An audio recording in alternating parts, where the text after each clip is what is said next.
नमस्कार दोस्तों, बहुत बहुत स्वागत है गवर्नमेंट एजुकेशन में। मेरा नाम है जितेंद्र। आप सभी का स्वागत करता हूं। तो दोस्तों, आज का हम टेस्ट करेंगे सेवन। और इससे पहले कि अगर आपने नहीं देखे तो यहाँ पर एक आई का बटन आ रहा होगा, उस पर क्लिक करके देख सकते हो। और इसमें हम 20 क्वेश्चन कवर कर रहे हैं जो मध्य प्रदेश जेल पहरी में पूछे जाते हैं, सामान्य ज्ञान के 20 क्वेश्चन। तो इसमें हम एमपी जीके कवर कर रहे हैं। ओके, तो चलिए क्वेश्चन डिस्कस करते हैं। और बाकी जो एडिशनल इन्फॉर्मेशन देता हूँ तो उसे भी आप रिवाइज कर लिया करो ध्यान में रख के। और अगर आपको नहीं पता है तो आप ध्यान से सुना करो। ओके, तो चलिए हम फर्स्ट क्वेश्चन की तरफ मूव करते हैं। तो पहला है यहाँ पर, मध्य प्रदेश का पहला पर्यटन नगर किसे घोषित किया गया था? ऑप्शन है ग्वालियर, पचमढ़ी, शिवपुरी, भोपाल। तो इसका आंसर हो जाएगा शिवपुरी। शिवपुरी को जो है मध्य प्रदेश का पहला पर्यटन नगर घोषित किया गया था। याद रखना है, शिवपुरी में जो इम्पोर्टेंट चीज़ें हैं जैसे कि नरवर का किला हुआ, माधवराज राष्ट्रीय उद्यान हुआ, पीर बुधनी का मेला जो कि अगस्त सितंबर में लगता है, ये शिवपुरी में ही लगता है, केकरा अभ्यारण्य हुआ, करेरा अभ्यारण्य कर। ओके, और जो तात्या टोपे को फांसी दी गई थी वो शिवपुरी में ही दी गई। तो ये सभी शिवपुरी से याद रखना है आपको। अगला क्वेश्चन है, मध्य प्रदेश के प्रथम विधानसभा अध्यक्ष कौन थे? ऑप्शन है पंडित रविशंकर शुक्ल, पट्टवा सीतारमैया, कुंजीलाल दुबे। ओके, दुबे है यहाँ पर ये, और कैलाशनाथ काटजू। तो इसका आंसर हो जाएगा कुंजीलाल दुबे। तो सी ऑप्शन जो है इसका आंसर हो जाएगा। नेक्स्ट है, देश में प्रथम मानव विकास रिपोर्ट प्रकाशित करने वाला राज्य है। तो सबसे पहले जो मानव रिपोर्ट प्रकाशित की गई थी वो कहाँ पर की गई थी? ऑप्शन है मध्य प्रदेश, उत्तर प्रदेश, राजस्थान, बिहार। तो ये की गई थी मध्य प्रदेश में। ओके, तो मध्य प्रदेश पहला राज्य बन गया था मानव विकास रिपोर्ट प्रकाशित करने वाला। और अगर हम मध्य प्रदेश की बात करें तो मानव संग्रहालय जो है वो भोपाल में है। याद रखना है, देश का पहला जो मानव संग्रहालय स्थापित हुआ था भोपाल में हुआ था। और एशिया का सबसे बड़ा सौर ऊर्जा संयंत्र जो कि रीवा में स्थापित किया गया था। तो ये करंट अफेयर्स की दृष्टि से याद रखना है आपको, इम्पोर्टेंट है और जरूर क्वेश्चन ये आना ही है, इतना याद रखना है आपको। अगला है, दुष्यंत कुमार पांडुलिपि संग्रहालय कहाँ स्थित है? ऑप्शन है भोपाल, इंदौर, ग्वालियर, उज्जैन। तो दुष्यंत कुमार पांडुलिपि संग्रहालय जो है ये भोपाल में है। इसका आंसर हो जाएगा ए ऑप्शन।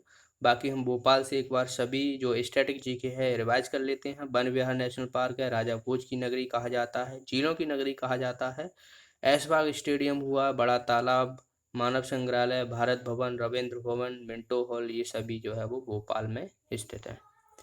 अगले क्वेश्चन की तरफ बढ़ते हैं। अगला है, मध्य प्रदेश की मौसम ऋतु वेधशाला कहाँ पर स्थित है? ऑप्शन है भोपाल, इंदौर, पचमढ़ी, शहडोल। तो मौसम ऋतु की जो वेधशाला है ये दरअसल इंदौर में है। तो इसका आंसर हो जाएगा बी ऑप्शन। बाकी अब हम इंदौर के बारे में जान लेते हैं। इंदौर की जो जनापावा पहाड़ी है वहाँ से चंबल नदी निकलती है। होलकर नेहरू स्टेडियम है। आईआईएम और आईआईटी एक ही शहर में स्थित है जो कि इंदौर में है। देश का एकमात्र शहर है जहाँ पर आईआईएम और आईआईटी दोनों ही स्थित हैं। और बात करें तो यहाँ पर शेयर जो मार्केट है वो देश का तीसरा बड़ा सबसे बड़ा शेयर मार्केट है इंदौर का। और सबसे ज़्यादा जनसंख्या यहीं पर है मध्य प्रदेश में अगर देखा जाए तो। और बड़े गणेश जी की जो मंदिर है वो भी इंदौर में ही है। अगला क्वेश्चन है, प्रदेश को औसत वार्षिक वर्षा कितनी है? औसत वार्षिक वर्षा पूछी गई है, मध्य प्रदेश में कितनी होती है?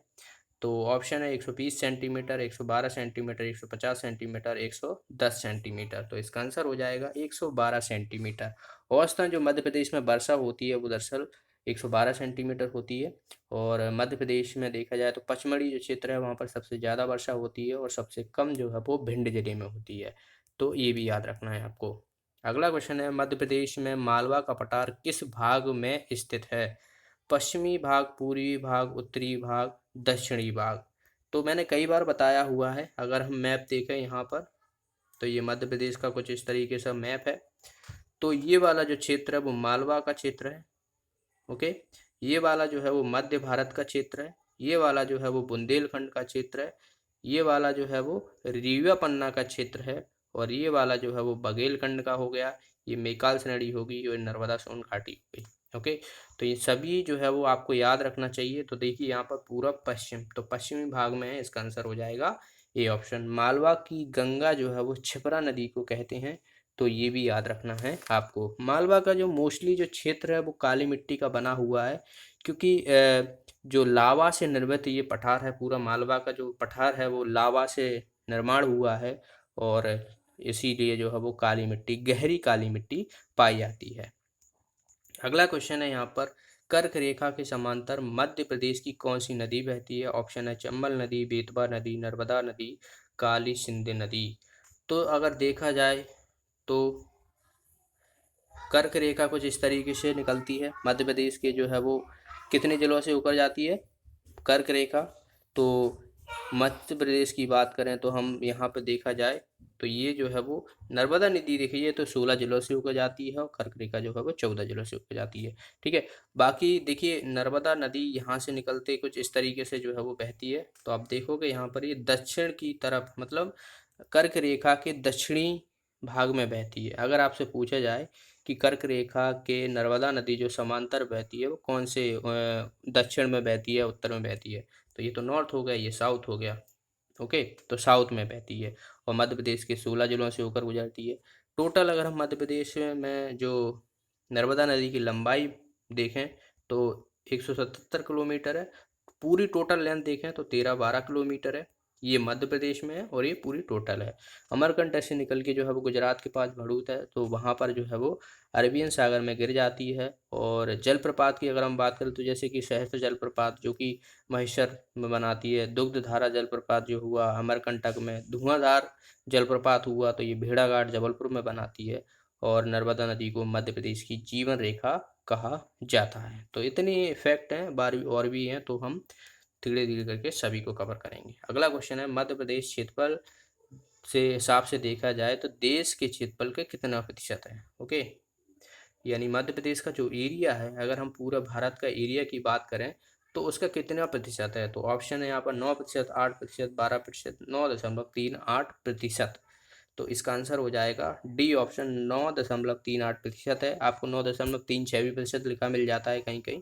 ओके, तो याद रखना है आपको। और अगर हम वैसे देखा जाए तो एरिया में दूसरा नंबर है मध्य प्रदेश का। पहला जो राज्य है वो राजस्थान पड़ता है, दूसरा जो है वो मध्य प्रदेश, फिर महाराष्ट्र। ओके, तो ये भी याद रखना है। टोटल एरिया का देखा जाए तो 3,08,252 के करीबन जो है वो वर्ग किलोमीटर है मध्य प्रदेश का एरिया। पूर्व से पश्चिम की तरफ लंबाई देखा जाए तो 870 किलोमीटर है, और जो नॉर्थ से साउथ देखा जाए तो 605 किलोमीटर है। तो ये सभी याद रखना है आपको। सबसे जो सीमा जो है वो सबसे ज़्यादा लगी हुई है वो राजस्थान से लगी हुई है, और सबसे कम जो है वो गुजरात से लगी हुई है।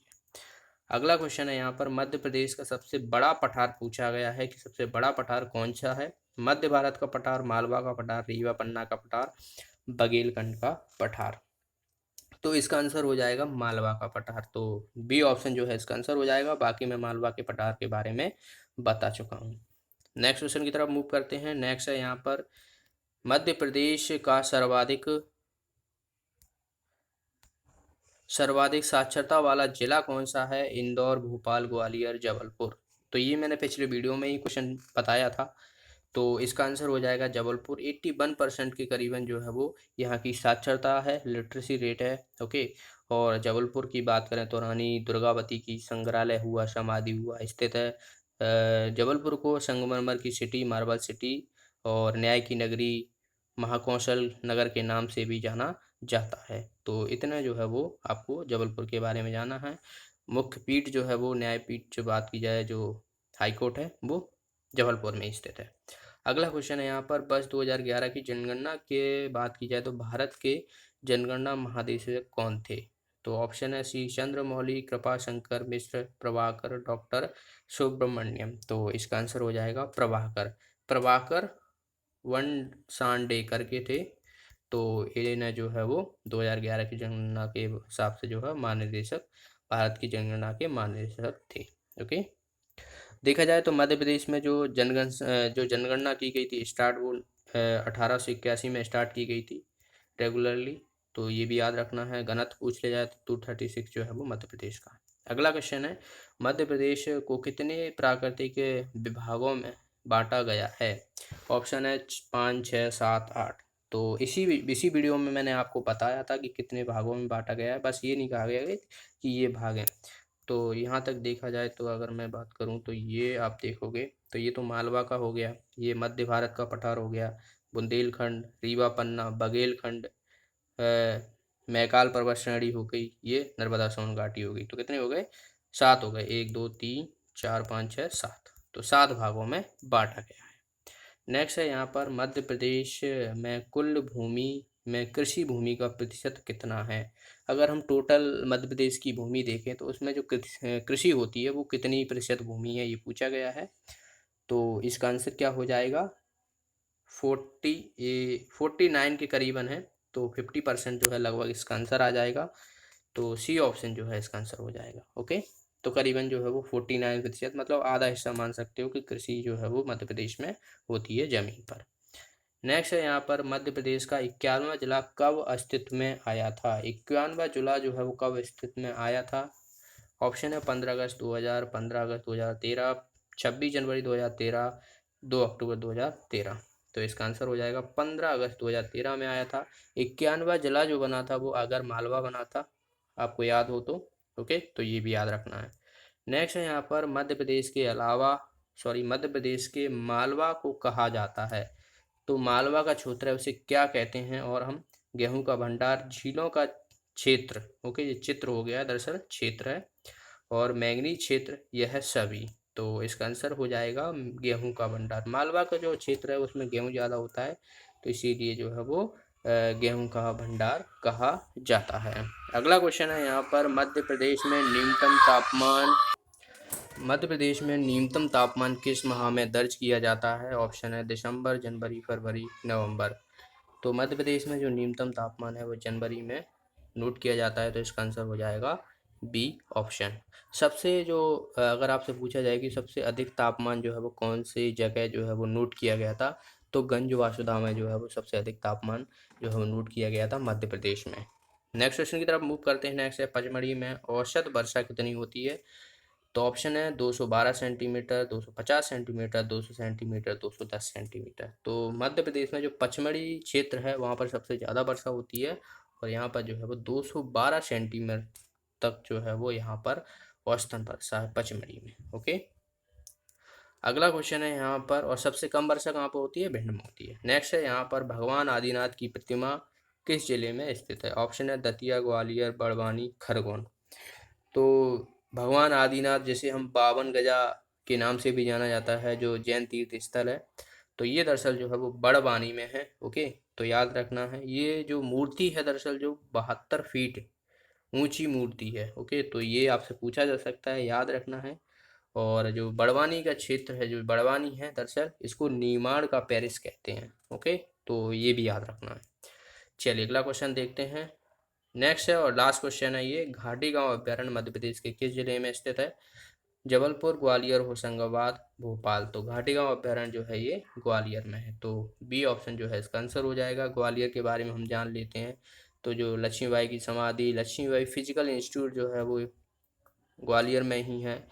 जय विलास पैलेस, पूर्व का जिब्राल्टर जिसे हम किलों का रत्न कहते हैं, जो किला है ग्वालियर का दुर्ग, उसे हम ग्वालियर में स्थित है।